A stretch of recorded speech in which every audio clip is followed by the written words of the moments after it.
So, nag-come up kami sa surprise birthday party ni nanay. Nung panahong after niya ma-open heart, wala na daw siyang budget para mag-celebrate ng birthday niya. 60th to, alam namin, ang tagal niya nang inaantay to dahil retirement niya na to di ba? Actually, mga bandang August pa namin siya pinlan.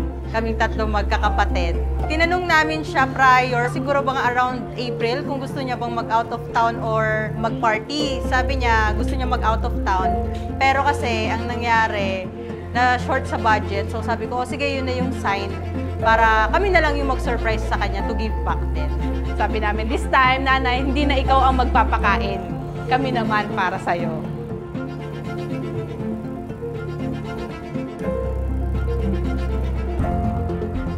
Happy birthday! Happy you!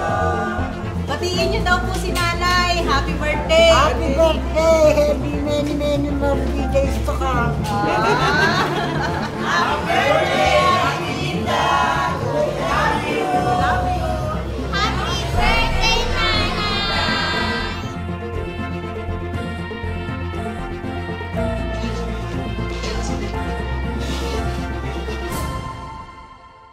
Okay everyone, let us all welcome our birthday celebrator, Ma'am Minda!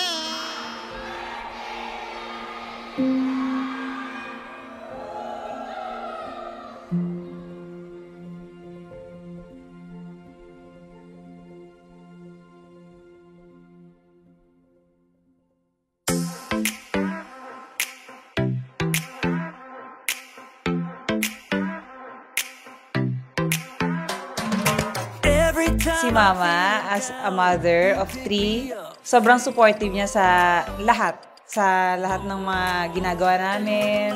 Napaka-strong personality, resilient, na may malakas din na faith kay God. Ay, nako, as a mother, ano yan, sobrang ibibigay niya lahat kahit wala nang matira para sa kanya.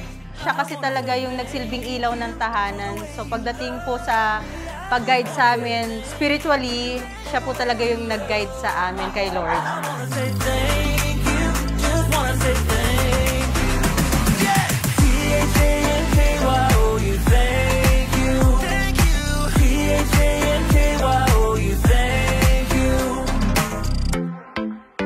Alam niyo po, si Miss Ping, among colleagues sa Tuvrainland, siya ang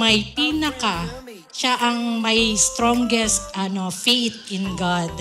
And in every opportunity, she would share the Lord with everyone. Pero alam niyo po, mahal na mahal si Tita Minda ng Lord.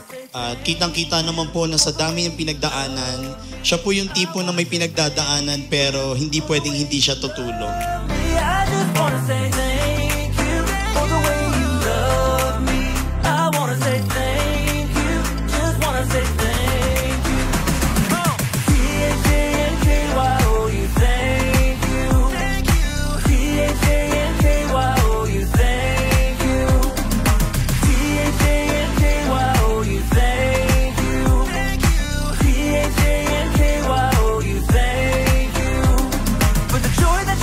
Aking asawa, masasabi ko, sa 1,000 babae, siya lang mayroong ganong uri ng pagkatao.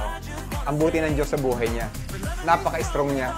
Ang galing ng Panginoon sa buhay niya. Wish ko sa kanya, pahabain pa ng Diyos ang buhay niya para makapaglingkod pa siya sa Panginoon at sa kanyang pamilya.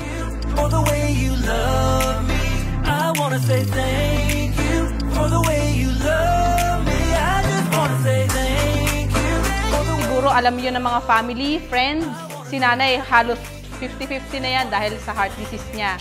Umabot siya sa point na kailangan niya ng i-bypass dahil hindi na siya kaya ng angioplasty. Kaya yun yung pinaka-pinagpapasalamat namin na umabot siya ng 60th niya. Maraming salamat, Ma, sa pag-support sa amin. Lahat talaga ng support na binigay mo sa amin. Nanay, sana mag-enjoy ka for today at sobrang pinaghandaan namin ito para sa iyo. I wish you a longer life at yung mga blessings po ni Lord ay i-fill niya sa inyo at always yung heart nyo ay ma-fill with joy.